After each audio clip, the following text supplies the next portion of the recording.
y'all, and welcome to another exciting episode of Down Home Dirt, the show where we dive deep into the journey of entrepreneurship with those who took the plunge and all the ups and downs that come with it. I'm your host, Dusta, and today we are joined with Ty, the local artist, at the Clayton Chamber of Commerce. We are recording live, and I just wanted to bring you on today because I'm really excited about this entire podcast. So welcome and thank you. I am excited also. My name is Ty. My company's Tooney Ty, and we're going to have some fun. Thanks, Dusta. We're excited to do this, guys. So let's start out by telling us a little bit about yourself. Like, where are you from, and how did you end up in the Triangle? That's a long story, Dusta, but I'll give you the condensed version. So, oh boy, my life story in a nutshell. Well, my dad was a pro football player, Dusta, and you would think I would follow in his footsteps and be an athlete or something, but that just was not who I was. So I became an art major in college, and I had no idea what I was going to do with that. But then my brother, it's a long story, my brother's best friend worked on a show called Hey Arnold. Have you heard of that show? I love that show growing up. Well, there you go. He was a director on Hey Arnold. And my brother said, hey, why don't you come on out here? He'll show you around. So I went out to Hollywood and went to Nickelodeon Animation Studios. And here's all these guys running around with Nerf guns and having a great time. But when you saw their work, it was professional and it was lively and it was awesome. And I thought, people actually get paid to do this? And so that was a big turning point in my life. He actually turned me on to another friend of his, Tony Bancroft, who directed Mulan. But at the time, he was working on Beauty and the Beast. So when I was out there, I saw him animating Beauty and the Beast. And I thought, this is just crazy that people do this. So I tried to get into animation. It took me a long time, but I did get hired by The Simpsons eventually. So I moved to Hollywood, and when I got there, they said, sorry, the job's been filled. Aww. But my brother's friend at Hey Arnold said, don't worry, they need artists. So I kept hunting shopping my portfolio around, and eventually Nickelodeon picked me up for a show called The Angry Beavers, which is a popular show now for people that are older than 15. Those kids don't know, but the older generation, a lot of people know about it. And so I got hired on, and it was awesome. It was fantastic, and we can go into it. But anyway, I ran my course in Hollywood, and then I moved to Florida, which I really loved Florida. I lived there. I mean, this is a long story. Yeah, you're from Sarasota. Yeah, so I lived in Orlando it's a long, convoluted story, but I'll boil it down for you. I went back to Orlando and started doing caricatures just as something to do. That was 2002. So how old is she? Probably less than that. She'll be 18 in a month. Oh, so she was just a little baby. But there I was starting to do caricatures, and to be honest with you, I might be getting ahead of myself. I thought I was above it. So here I am doing caricatures at Disney World, and I was kind of not liking it because I felt like I was above that I was a professional. And that this was a carnival thing. Well, it took me a while to kind of come around, but eventually I kind of leaned into it, and I've been enjoying it for a long time now. But at the beginning, I really wasn't. But it's great to draw kids and to see their reactions, and I'd like to think my art's getting a lot better now. So it's kind of fun to draw quick and get a response, and I get a lot of people that are cracking up laughing. And so that's what it's about for me, is that immediate reaction. I have done animations from home. Really? But off and on. Yeah, I worked on Doc McStuffins, and I did a show called Talking Tom and Friends, which is that app with the cat on it that responds to you. They made a cartoon on YouTube. So I worked on that for years. So I'm dabbling here and there. Now we came here, my wife and I, a few years ago because her parents live in New Bern. Okay. And so we wanted to be close to them. They're getting older, and family's important, so we wanted to be close to them. So that's why I'm here, and I'm falling in love with Clayton. I love this little town. And so I started the business last year, Tooney Ty, TooneyTy.com. And we have the little... Yeah. Here. So that's my business. I had another business in Florida, but now that we're here, I'm doing this one. And it's been going like gangbusters. So that's what brings me here, is that I love this little town of Clayton. And I heard you, and I'm like, wow, this is really neat that you're so into this community, and that's really what I've been longing for a long time, is to be a part of a community. I think this is going to be it for me. It is. It's like Clayton is like a small, like little Hallmark town, in my opinion. And if we're downtown right now, and you go and they've got all the brick buildings, and it's Christmas time, guys, and so everything is like decorated and picturesque. We went yesterday, and they had 2 Santa Clauses at 2 different locations. That. Come to Clayton; they have 2 Santa Clauses. Yeah, 2. So we were able to take pictures, and it was just so like down home feeling. And I'm from a big city, obviously, and we don't really, they say there's community there, but I never really felt it or saw it. So I came here and I was like, oh, everyone knows each other. That's new to me. That's pretty cool. So I ended up here, obviously, years ago, about 5 years, and I have to think about it. I moved here 10 years ago, technically, but I started out in Cary, and then I just kept moving because I was like, oh, Garner. And then I was like, oh, let's go smaller and go to Clayton. Because I wanted that, hometown feel, and I wanted to be able to feel like I was part of something and not just another number.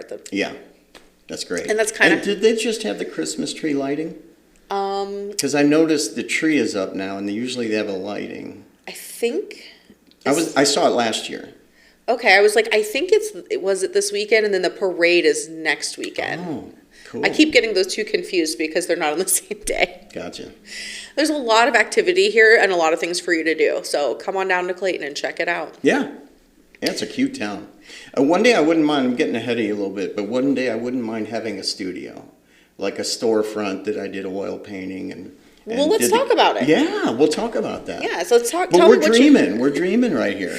So, absolutely. Dream big, they say. Dream big, yeah. And that's what I'm doing. I'm hoping that this podcast is something that is bigger than I am, which would be great because my goal is to help entrepreneurs and to show them that, there are resources out there and here's the word, here you can find them. So I just want to make sure that everyone has a chance, essentially. Yeah. And I wanted to bring you on because I really love the fact that you come to our small town, and I love these drawings. Can we show some of them off? Yeah, sure.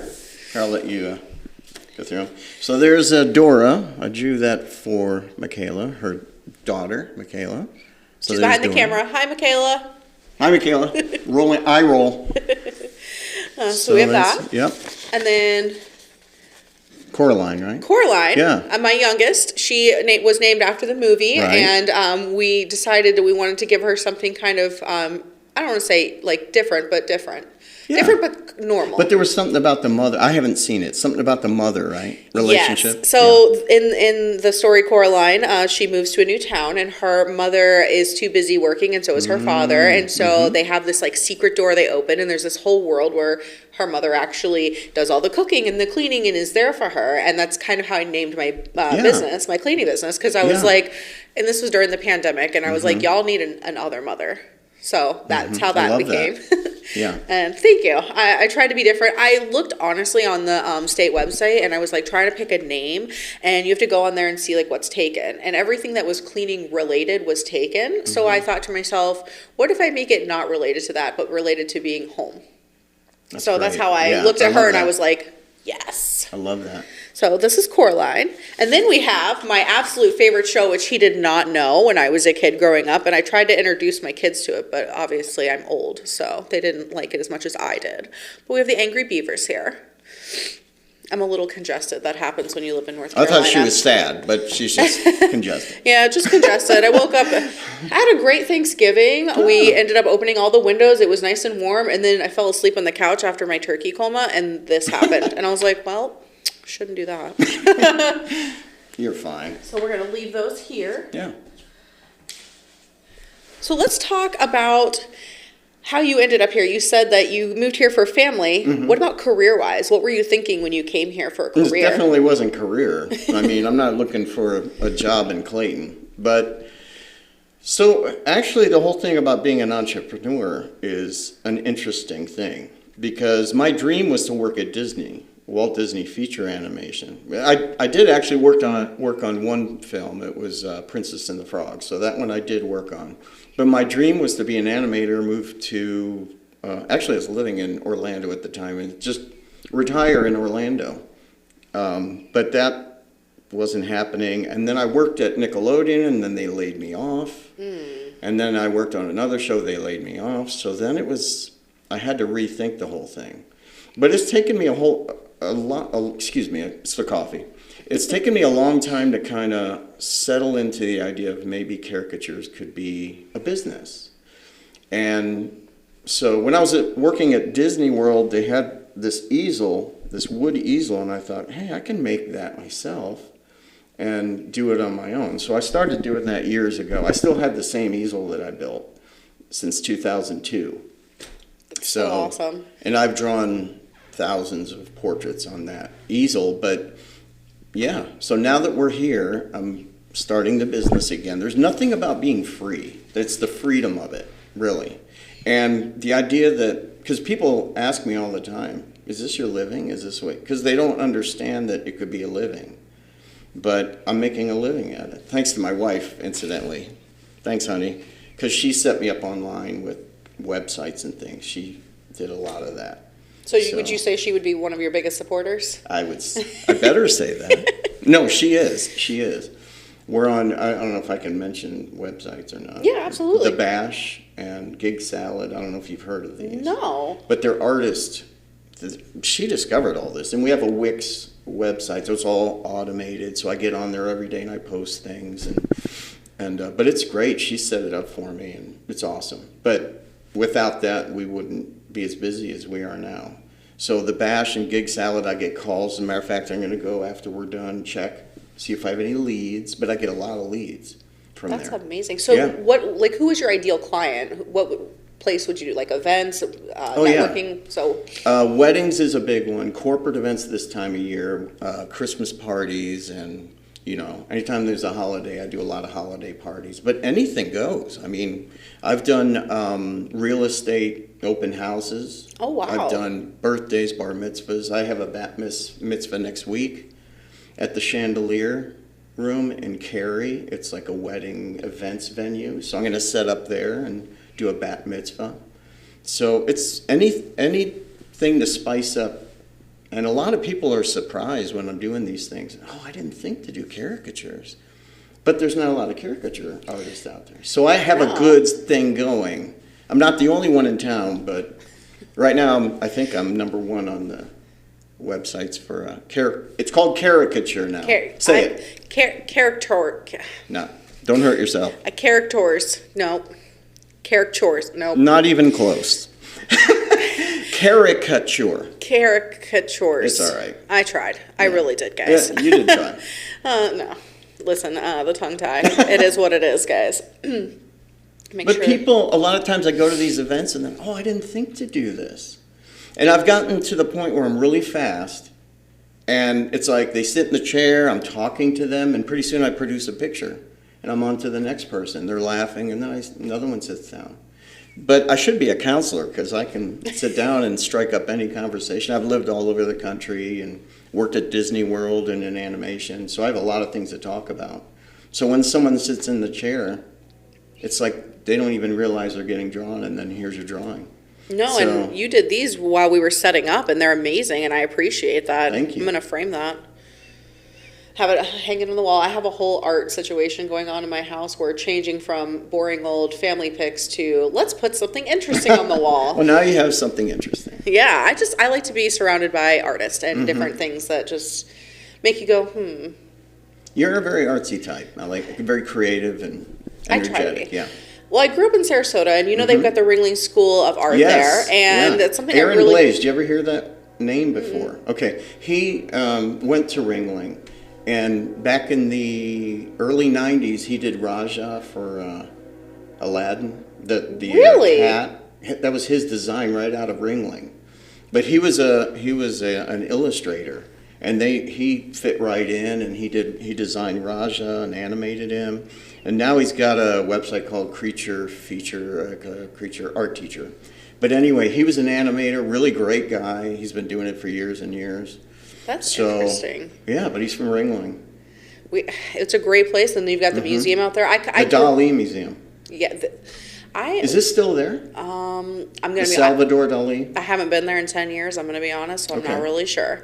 I know that the John and Mabel Ringling Museum is there. I know that they are always trying to save the history, but they're also tearing it down to put other stuff. It's kind of like Disney World. They keep tearing down rides that were there forever. Like the river thing. That Have you was been like to Disney? Okay, so when I was a little kid, Here we go.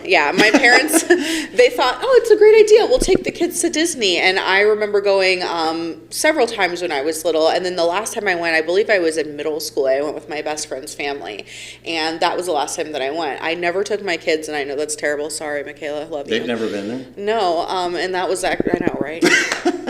That's okay. That makes me a terrible mom, and it's okay. No, let's not go there. So we got to get them to Disney, and I know that they're adults now, but I was like, wouldn't it be more fun now than like when you were little? Yeah, actually. So that way you'll remember it, and then you'll be like, this is great. Look at the souvenirs. I remember going and getting all of the signatures from the Disney characters, and I was like, yes, this is so great. I was like 13. Really? Yeah, Okay. But I don't care.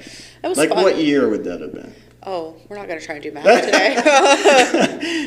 2000 and, nope, just kidding. Nope, we're not going to go there because it was in the 90s. In the 90s. Okay. In the 90s. I worked at Universal Studios, and we can get into that if you ever want to. Yeah, let's do now. But I worked at Universal, and I swapped my tickets for Disney tickets. So I used to go for free all the time to Disney World, and I ran around that place all the time. I know it backward and forward, but there's a lot of that old stuff, like the river, the big steamship that goes in the circle in the water, and they're thinking of removing it, which, I don't know. I have mixed feelings. And they turned Splash Mountain into Tiana's whatever. Splash Mountain, I was so afraid to go on when I was a kid. I remember really? Yes. So my parents, one time when I was like 4 or 5 years old, they were like, let's go with my older cousins. And I was one of the youngest cousins. So they went and they did the King Kong ride, the Jaws That's ride. Universal. Okay, yeah. So I remember this because I was so afraid. And so after we do all that, we go over and they're like, let's go on Splash Mountain. And I'm just standing there like terrified. And I'm like, no thanks, I'll stay right here. And I never. You didn't go on it? I did not. And it's very tame compared to that other stuff. Yeah. Well, after they traumatized me, I was just like, no, thank you. And then there was Space Mountain, and then the Haunted Mansion. But you didn't go on those when you were? Yeah, I was really afraid after the two, and I was like, I dragged my daughter onto Rock and Roller Coaster. That sounds fun. Have you been on it? No. Okay. Well, it shoots you out really fast, and it's in the dark, and it loops the loop and all kinds of stuff. It's really fun. They're shutting that down too. So, but anyway, I had her she was real young, and I talked her into it. I said, it's not that bad. She got on it. She's terrified to this day. She's mad at me to this day for getting her on that. But yeah, I don't know what we were talking about. But the other thing is Universal Studios. I was living out there in Orlando trying to get into Disney to be an animator. They were working on cartoons there. And in the meantime, I'm like, okay, I answered an ad. And it said tour guides and entertainers wanted for Universal Studios. It hadn't been built yet in Florida. So it was brand new. It was dirt on the ground, just some structures here, some sound stages. Actually, if you ever heard of Parenthood, with Steve Martin, it was shot in the 80s. But it was shot there at Universal. So anyway, see, I could go on and on. But so I auditioned and I got hired. There were only probably 30 of us that were hired. So I was one of like 30 out of hundreds and hundreds of people. So I was real fortunate. Yeah. So we're walking around there in hard hats and everything and going over scripts. We have a binder kind of like this, and we had to memorize scripts and talk about things. So, and then I was there opening day. They opened up, I think June something, 1990, I want to say. But there were so many things that went wrong. It was so fun. It was so fun. I kind of didn't care because I didn't care about being a tour guide. I was just doing it. So I kind of didn't care, and I just had a blast. Had a blast there. I remember some kid projectile vomit while I was talking to him. Opening day was crazy. Jaws broke down when Steven Spielberg was going to get on it, I think. Oh, wow. I think that's the story. So he's about to get on his ride, and that thing broke down all the time. They couldn't get it to work. Kong didn't work. Opening day, nothing worked. So Kong didn't work. Jaws didn't work. It was kind of a fiasco. It was a mess. Like the chaos. Yeah. But on opening day, they had a lot of movie stars. And so I was hanging out with all these people, like Michael J. Fox and Bill Cosby and James Stewart, and all these big actors. I was hanging out with them. That sounds so exciting. Yeah, and taking them on tours. And my love for animation, they hooked me up with Bill Hanna and Joe Barbera. So if you know Hanna-Barbera cartoons, I was their escort for, their host for like 8 days. God, So that's I gotta be had a exciting. walkie-talkie, and we would, and they had a grand opening of a ride there called The Fantastic World of Hanna-Barbera. There was all, and you can look, it's gone now. Then it was Jimmy Neutron. I think I recall sitting in the Flintstone car when I was a kid. Really? Yes, because There was a motion simulator ride. Yeah. And then you walk out, and then there's all this activity room. Bringing it back. I love that. Yeah. Because I remember going, I was like 4 or 5. I was really Yeah. little. And I remember that. My dad was older when he had me, and he was obsessed with the Flintstones. Oh, yeah. And so it was always on the TV. And even when my kids were little, he would put it on all the time. He loved watching That's that. so cool. So Yeah. that's why we went too, and I enjoyed it. Yeah. Now I really want to go back. We're going to buy Disney tickets. That's what we're doing for Christmas. Well, that was Universal. So that one's Universal. And then they have Epcot too, right? Well, that's Disney. That's Disney. Yeah. Okay. So at Universal, you have Universal Studios, and then you have Islands of Adventure and City Walk. City Walk is interesting. It is. I went there as an adult just for funsies. Why not? And did that big, it crosses it's like a walking bridge that you can go across. Oh my God, that was scary. I'm not a bridge fan. Well, I haven't been there in a while. Yeah, they have not escalators, but where you stand on it and it still takes you. I guess it's kind of like an escalator. Oh, yeah. It was very scary because we had to.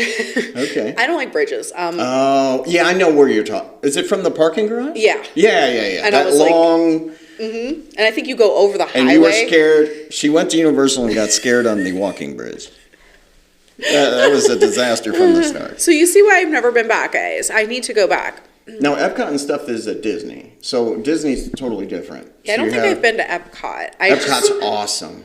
Oh, it's great. So it sounds like I'm going to have to plan a trip because it's been many moons. Now, it's not there anymore, but they used to have something called Captain EO. And it was this 3D movie with Michael Jackson. And you can see it online. It's super campy and hilarious. But it was all 3D, so you put glasses on in the theater, and it's Captain EO, and you never heard of this. Yeah, it's before your time. Yeah. And it was, after that, I think, Honey, I Shrunk. I remember the Kids. that. Did you see that? I did. So you sat in the theater? And then they had to have the glasses on, and I was like, he's right in front of me. Yeah, and then the little mice ran by your feet. Okay, I remember going. Do you remember that? Do you remember that? Yes. And there was water, the dog sneezes, and there's water. And they missed you. Yeah. I remember that being a whole thing, and I come out of there, and I was just like, what just happened? But it used to be Captain EO, and I think when he had his problems, his legal issues, they yanked it and I don't know which one was first, but they yanked Captain EO for stuff like whatever. But it was, that's Epcot. Okay. You did go to Epcot. So then I did. All right. You did. Yeah. I have a great memory. Do you remember the countries? You go around the lake, and there was Germany and England. How old were you? Right, I was little. I don't remember a whole lot from my childhood. Well, also right there at the movie was called Journey into Imagination. Do you remember the little puppet dragon? That sounds familiar. It's called Journey into Imagination, and there's this guy, and he's got a puppet dragon, and it's all about the imagination. So anyway. No, this is a lesson. I should have done my research. I did not. Okay, guys? By the way, sorry to interrupt. It's the coffee. My sister was Tigger at Disney World, and she did the Tigger, and she did Ursula in the parades. Of course, they don't have the parades anymore. I know. It feels like it was great when I was a kid. Now I'm just like, do we go? But the kids they wouldn't have any expectations. They don't know That's true. what was there. So it'd be brand new and wonderful. But I've been there for years and years. I get disappointed when things change. But, also turning 62, so. No, I feel that. I'm going on 40, and I'm like, everything is different you're a now. Child. I know, right? I'm still young, but I'm still still like... You didn't have to agree. Did you see that? She validated that. Yeah, you're right. It'd be like that sometimes. I'm derailing this conversation. That's okay. That's the whole goal. We're just having a great conversation about the past and about Disney and about things like that. Yeah. I did want to ask you, though, because I don't know anything about animation, and I see that you make these amazing drawings. Thank you. Do you do everything in animation by hand, or are there, programs, or how does that work? That's an excellent question. So when I came out of Arts. I went to art school for a year for animation stuff. Everything was hand drawn back in the late '80s, early '90s. Everything was done with pencil and paper, and a lot of Xerox machining to blow things up and shrink them and things to fit on storyboards. But now it's digital. Everything's digital, and I didn't like that change. So for a while, I got out of animation because I didn't like that. You did things on computer. Now it's okay. I still prefer hand drawing. But everything used to be hand drawing, and you can see it's very immediate, it's fun, I love it. But now you work on what's called a Cintiq. It's a monitor. You might have seen them on, like, when they're doing the weather and they draw on the screen and you see arrows being drawn. That's a Cintiq monitor, and for years I used Photoshop to do illustration on that monitor. So you can draw, and the great thing is you can erase right on there, so you're not wasting paper, and you can size things up and down. And also there's a storyboard. That's what I did. So there were storyboard programs that you could draw on the Cintiq, and it's all done in the computer. Whereas before you had to put things up on the walls and paper and wasting paper and doing all these drawings. But then again, that was really fun because it was tactile and the stuff was on the wall, so. Does that answer your question at all? It does. So things have changed over the years, thanks to Toy Story. Toy Story, my favorite movie when I was a kid. I'm like, oh man, they're ruining animation. They're doing but now, I fell in love. I couldn't resist. Now I love computer animation. It's great. Yeah, I thought about that too whenever I was a kid. I'm like, how do they go in and they draw, like, you go into a storyboard room and then there's like all these things and you're just like, how do you put that together? Oh.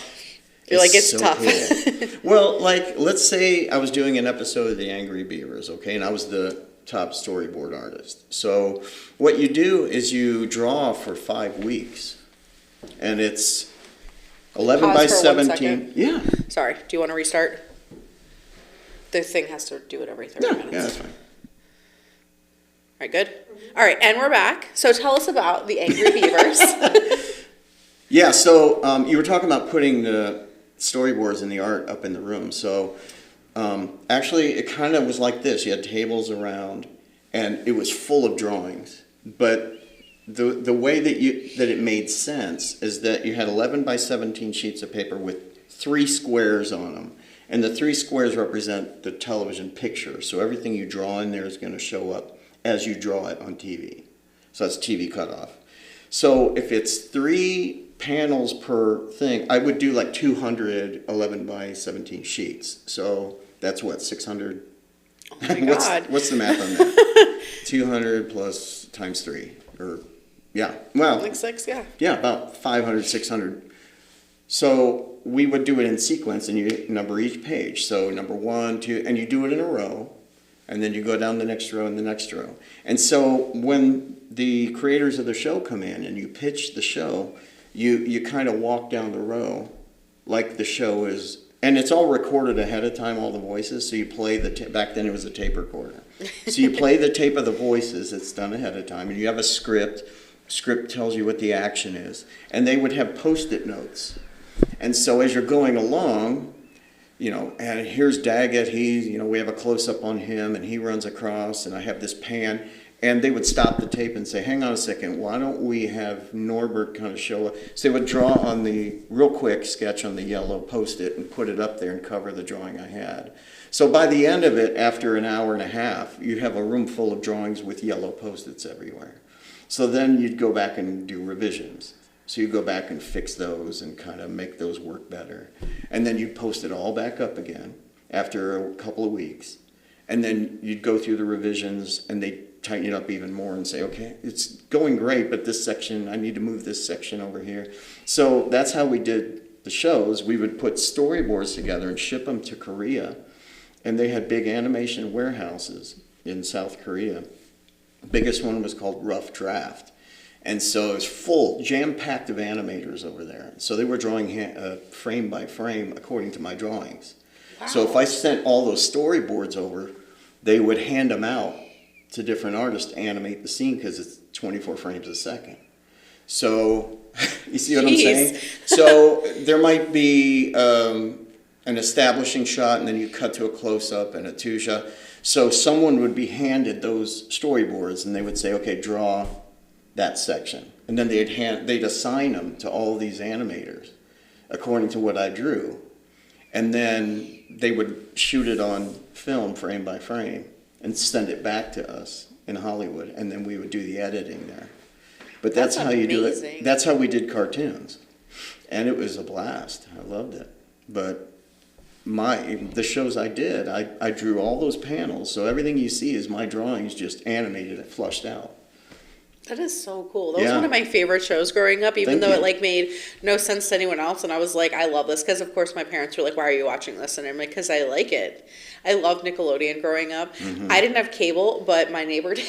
So I was always hanging out at my neighbor's house, and I'd just sit there for hours just watching it. I'm grateful to Nickelodeon, because when I first got to Universal, I was a tour guide there, but mostly a tour guide at Nickelodeon, because they shot TV shows like Super Sloppy Double Dare and Make the Grade. That's my favorite show. You know what I mean? Those shows? Yes. So I was a tour guide there. That is so cool. Oh, yeah. And I even auditioned to be a host of a TV show, and I almost did it. But I'm not a quick thinker. So it was a game show, and you had to know numbers and stuff, and I just couldn't put it together. But I have the personality for it. Oh, for I just can't quite put things together sometimes. But I auditioned to be a host of a game show. But I did warm-up sometimes for the crowds, and gave tours down there. It was great. That sounds like fun. I was just telling her the other day, my daughter, that I would absolutely love to be a tour guide. I think that would be fabulous, right? I want to answer questions, and I'm like, all right, this is what we did. And I feel like I have that about myself. And then I was telling her, like, how could I bring a tour here? You know what would be fun? Is if we started a tour company of the area. That's because what I'm into Civil War, too. So you could go out to... what's the battlefield out there? I know what you're talking about, but I don't know the name off the top of my head. Bentonville. Yes. And the other one, forget it. Anyway, but there's also a tobacco museum out there too. What? Yeah. Well, they have the one in Duke. Have you been to that one? The Duke Homestead? And they have the tobacco barn. See, we can. Listen, we need to start this. Okay. All right. Once this podcast is over, we're going to talk about this, because I'm with you on that. The reason I moved to North Carolina, too, is because it was really expensive to travel from Florida to here to see all the historical stuff, and I love history. And really? You do? I do. Oh. My first, whole falling in love with it was when I went to Williamsburg, Virginia. I haven't been there yet. Oh, I need to go. It is so cool, and it's authentic. Like, no cell phones. The people that live there, like, they live the way they did in the 1800s. I love that. And they even have authentic teeth, and I probably shouldn't say that, but they do. And I was like, oh, okay. But and there's a Busch Gardens there. I never went there, but I did do the whole downtown Williamsburg, and they make the food. Obviously, you can't eat it because it's not safe to eat, but they they showed you how they made food. And I remember going into this smokehouse, and it just smelled so good. That sounds cool. And I was like, this is awesome. So I wanted to move up here so I could go do more of the historical stuff. And I love a plantation house. You know, it's like looking at them and seeing like the secret little doors and stuff where they hide stuff. And I just really love that. Have you been to Edenton? No. Yeah, it's on your way to Outer Banks. And there's a story about a slave girl that was hiding, that escaped, but then came back into town and was hiding in an attic for like 5 years. Wow. And they fed her up in the attic, and she couldn't move. Amazing story. I forget what it's called, but she got free and wrote books and was an amazing person. But, you know, the history of slavery around here, too, is very sobering. Yes. So... It is. We can't forget it. No, and when I was growing up in Florida, they touched on it, but the thing is that it's Florida. There's no evidence is I guess the word I'm looking for. So I literally thought that they were lying to me, and they made it up. Because I lived in Florida on the beach, and we learned about pirates, and like I said, they touched on it, but that was about it. So that's kind of what started it. And then I went to college, and I was learning in my history class, and she was telling me all of these things, and I'm just looking at her, and I'm like, wow, this is amazing. So I knew right then I had to move up here so I could see everything. I have one for you. Go ahead. Did you know there's a marker in town? Have you seen it? The Civil War marker, over by the Christmas tree. Oh, yes. There's a Civil War marker. Do you know what it's about? Mm-mm. Okay, so at the end of the Civil War, Sherman was coming up by train, and he stopped here, and there he was. I think Johnston was surrendering in Durham. And so in order for Sherman to get up to Raleigh and on to Durham or whatever, some guy took his shirt off, climbed on top of Sherman's train with a stick, his white shirt, as a surrender. And he rode all the way to Raleigh on top of the train to make sure, it happened right here on the tracks. Oh, wow. So some guy got up there with a thing. They should either reenact that, or I thought it'd be cool if they put a train, you know how they have a caboose sitting near the tracks, and have a guy up there like a mannequin with a white thing. His shirt cool. Like in the breeze, just permanently there. I think that would be interesting because people have no idea what happened here. No. And have you been to the Selma Railroad Station? I was just there for the first time. Okay, they have about a week ago. Yes, they're awesome. We actually got to clean there before they remodeled. Yeah, I saw that. Yeah, and I was super excited about it. And I went in and I was like, "Oh man, they have all this like historical stuff here." Mm-hmm. And then I come to find out that it's one of the last train stations here that you can like ride the rails all the way down to Florida and put your car on and all that fun stuff. And I was like, "Wow, like there's so much rich history here." Yeah. Have you gone and seen the Last Colony? That's on the way. No, I want to go out there. I haven't been there yet. I want to go to Ocracoke. Yes, I've been out there. Because that's where Blackbeard died. Yes, and they have like a whole pirate theme thing out there. I love that. No, I can't wait to go. I just found out about Ocracoke. I didn't even know about it. But I want to see the Lost Colony, and I want to see Duck and all those. And I want to see Kitty Hawk because I love aviation. So I want to see all that. Kitty Hawk is interesting. I went out there, but this was... God, like 7 to 8 years ago. Mm-hmm. And when I went out there, where I'm from, you cannot go on the beach, you can't camp, you can't have fires, you know, it's just you go. Sarasota? Yeah. Yeah. And so I go out here and they're like, yeah, you can camp here and there's dunes and there's this. And I was like, this is really cool. Yeah, that sounds cool. It closes down pretty early, which is new to me, again. Right, they shut everything down. Yeah, and I was like, oh, okay. So I actually got kicked off the beach in the middle of the night for having a fire. Oh, brother. Yeah, the cop was like, you can't do that. And I was like, no. You're so radical. I was like, how would I know that? But that was my experience out there, and it was fun. And went and did the Lost Colony, which was really cool, too. Yeah. And just kind of looked. Do you know who did the Lost Colony? Is Andy Griffith. Do you know who he is? Yes, because of my dad. My parents were obsessed with Mayberry. They want to go, which is not too far from here. Mount Airy. Yeah. But he was in a summer theater out there, so he did Lost Colony. I did not know that. And he wanted to be a preacher, so he was in seminary, and then somehow got into acting. That is so interesting. Yeah, isn't it? I love this stuff. Oh, in school, I never cared about history, but for some reason now I'm crazy about history. There's a lot of great local history around here. There is, and one thing that I learned, so I picked up this book in a library, and it was a book based on Clayton, and I'll give it to you, so you can read it too. Yeah. But they had this whole thing about Percy Flowers in there, and his moonshining, and there apparently somebody had went to Raleigh and stole 2 horses and came back here with them, and I laughed to myself because I'm thinking, no one's gonna, I mean, this is a drive now, 30 minutes to Raleigh, no one's gonna make that 2-day trek to be like, do you have my horse? Yeah, that's crazy. I was just thinking about that. Apparently, now we're talking about Andy Griffith, but in the show they have a whole thing about this guy doing moonshine. Did you remember the show at all? I just remember because there was this guy, I forget his name, but they always have to go and they have a shootout with him. He's like, and they try to get him to shut down his still. And so there's a whole thing, and I think it's based on here, Percy Flowers, I think. I could be wrong, but it's definitely based on the North Carolina, and he was a big one. That makes to do sense. Now, the other thing, I could have this wrong. People, she's looking at her watch. How long is these old people talking about this? So apparently, the whole racing in Charlotte is because the moonshiners were out running the cops. So apparently that's what that was. Yes, there's an old racetrack, and it is in Chapel Hill, Hillsborough area, and it's in the Eno River, and you can go walk by, and they have some of the cars still out on there. Oh, really? Yeah. Now it's a walking trail. Yes. There's so much history here. Yeah. It's so fun. Well, Hillsborough's got a lot of history. It does. Revolutionary War history, too. Goes all the way back to the Revolution. So it was the seeds for the Declaration of Independence were sown here in North Carolina. And I think they did a version there in Hillsborough. She's falling asleep, probably. gross. Right? Anyway. That's great. I did want to ask, though, because I am curious. You do a lot of drawing. Mm-hmm. Have you ever thought about being a tattoo artist? No. No.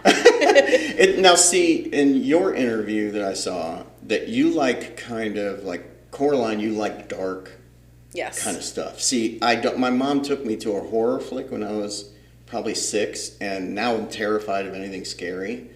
So anything that's a little bit dark, I try and stay away from. So tattoos are kind of like, for whatever reason, it's just me. But never been interested. But that's just curious. Yeah, it's just me. I like them on my body. I don't What do you have? So I love Halloween. Oh. And I have 3 children, so I have 3 pumpkins, Oh. and then I'm a witch, and then my little bats. Okay. So I got that done, and then I am from Florida, so I was like, I need a matching Florida tattoo from the same Gotcha. guy, and I love his work. I think he does really well. I think that he captured exactly what I wanted. So That's cool. I get a Yeah. lot of compliments on him, and I'm like, that's perfect. I have one on my back too, but that I got when I was 24 years old, and that was my first tattoo. Who does that on their spine? Me. You. It's like the worst place to get one too. And the guy's like doing it, and he's like, "Are you okay?" And I was like, "No, I'm fine. Like I've given birth twice. It's good." And he's like, "Okay." So then when I got this done, this one didn't hurt. This one, I don't know why, but this one was the worst pain of my life. Really? And I was like, why? But it's not to say I'm not going to get more, okay? Mm-hmm. But I always like to ask, if you like to draw, do you ever consider drawing stuff like that? Have you ever seen your work on anyone's body, though? Because I know some people that's who... interesting. Yeah. I'm sure there are. With all the shows I've worked on, they might have taken a still or something from something I storyboarded. That I never thought about that. Yeah. Your work is probably living forever on someone. Well, until they die, Speaking of, I saw this thing that once you die, they have a kit that they can scrape your tattoo off and give it to your family. And I was like, that's not happening. Yeah. Plus it would dry and shrivel up. And Yeah, I was like, no, hard pass. Sorry, I'm going to segue into that. That was like gross. beef jerky. Do you want to just put it on the wall? No big deal. So where are you trying to go in the future? What are your future plans with being a caricature artist? Don't hurt yourself, caricature. Well, I appreciate the question. So definitely want to keep doing the caricatures, but I was a fine arts major and I love all kinds of art. But oil painting's a passion, and also I don't want to get back into stuff I haven't done since art school, which is charcoal stuff. So I want to do some charcoal drawing and oil painting. I'm doing a couple commissions right now, some portraits. So that's what I'm working on the side. And so one day I wouldn't mind, I've mentioned this to you before, is having a storefront here where I could have my artwork and you know how they have those wine and painting classes? Yes. I've done a couple of those before, so maybe have classes like that and do painting with the public. I also want to volunteer, so get out there in the community and volunteer for maybe needy kids or hospitalized people and stuff. So, hospitalized people. That was weird. But anyway, I want to volunteer in the community and stuff. But I love this community here. I want to be a part of it. So that's why I'm here. I'm trying to get started. And, but starting with the caricatures and going out from there. I agree. I think, this is just my personal opinion, I think that Clayton needs more of an art community. Mm-hmm. And I'm sure there's one out there that maybe I'm just unaware of. So if you guys know of one, just link that down below and let me know. But I think more art. But we tend to be reclusive, though. A lot of artists just want to do their own thing. And the unique thing about me is I'm kind of outgoing, so this is great. But I wouldn't mind helping other artists, maybe point them to you to get them to come out of their shell a little bit. But sometimes artists are very reclusive. They don't want to. They just want to paint or something. I'm kind of that way, too. I just want to paint and draw. But now I'm forced with my company to get out there and I'd much rather sit at home and paint and draw, but I don't know. It's great to get out and the caricatures force me out of my shell a lot. Yeah. And So when you're doing them, when you're talking to people, obviously, do you add some of their personality into it? Mm-hmm. So that's what the whole talking is. A lot of times I just draw them and whatever. Especially the women just, don't draw me with wrinkles, don't do this and that. And so I try and be real nice, but I goof on the guy a lot. But I read the room, right? Mm-hmm. So if I'm feeling like someone's scared to get their drawing done, I'll try and do a straight ahead, beautiful drawing of them. Make them look good. But if a guy's being obnoxious and his buddies are like, yeah, mess with him, then I'm sky's the limit, lampshade on the head, no shirt, whatever I want. Big nose. It kind of read the room though. You don't want to do something that throws people off and becomes offensive.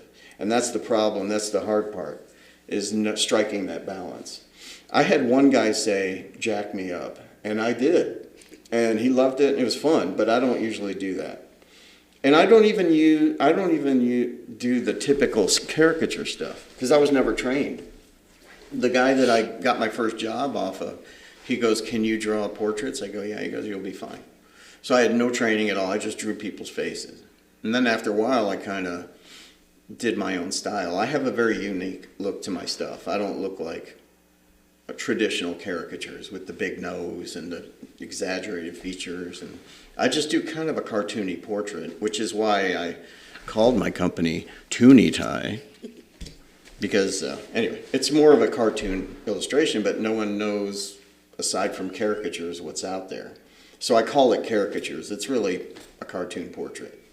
No, that's great. But I can't advertise cartoon portraits. People would be like, I have no clue what that is. But caricatures is like, oh, we had them at Disney, which I've done them at Disney too. So, but no, that's fabulous. I love that. I just had a thought come across my head when you talked about that. When I was in Savannah, Georgia, my best friend, I'm like gross today. My best friend, it was her birthday. And so we went out and we were walking around and there was a person sitting there and that's what they did. They drew very elegant pictures of us. And I'll have to find that so I can post it. But it was very nice and it wasn't like exaggerated. It was just a very, kind of like on the Titanic, I draw you. Now listen, I consider myself in the middle somewhere because I've seen some phenomenal art. It blows my mind and I would dream to draw like that. And I'm not a newbie, so I'm somewhere in the middle. People tend to like my stuff, but I don't know. I'm constantly comparing myself to other people and wishing I had what they had. But people seem to like what I do, so. But I'm as an artist like you, I beat myself up a lot and compare myself. Oh, absolutely. I'm always like, I want to be like Trish, but she talks a lot more than I do, and I'm like, do I talk that much? I do. It's okay. No, you're good. But I need my pink microphone, So do you want to tell everybody where they can find you on your websites? Sure. Thanks to my wife. It's tooneyty.com. That's TOONEYTY.com. You can send me a message, ty@tooneyty.com. I'm also on Facebook, of course, and Instagram, although I have no clue how to use Instagram. Full transparency. But I'm on there. Thing. So once I figure that out, I think things will get a lot better. But Tooney Ty Draws, so that's where that's at. And also I have a Facebook page, Ty Shafrath. And you can see I've listed all the jobs I've worked on. And we're going to link all that with the episodes so that you guys can connect with Ty. But I want to thank you for coming out today and recording. Are we done already? Yeah. I thought we were just getting started. No. Well, do you want to show some of the things before we go? I brought a little show and tell. Let me see if you can see that. Can you see that? That is the SpongeBob main model pack. And they also call it a show Bible.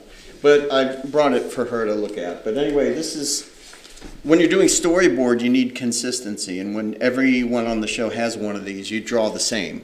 So you can see some of the characters on this. It's called a walk cycle. Anyway, I brought this for show and tell for you. So anyway, that's what that is. And thank you so much for having me. I appreciate it. Absolutely. And you're going to have to come back in a year and you're going to have to update us on everything. And we're going to see where you are with getting your storefront because I want to see that happen. Oh, now you're giving me a timeline. Yeah, I feel the 1 pressure. year. 1 year. Okay, wow. That's to record. I mean, it could take longer. All right. Well, thank you guys for joining us for another exciting episode of Down Home Dirt. We'll see you next week. Bye.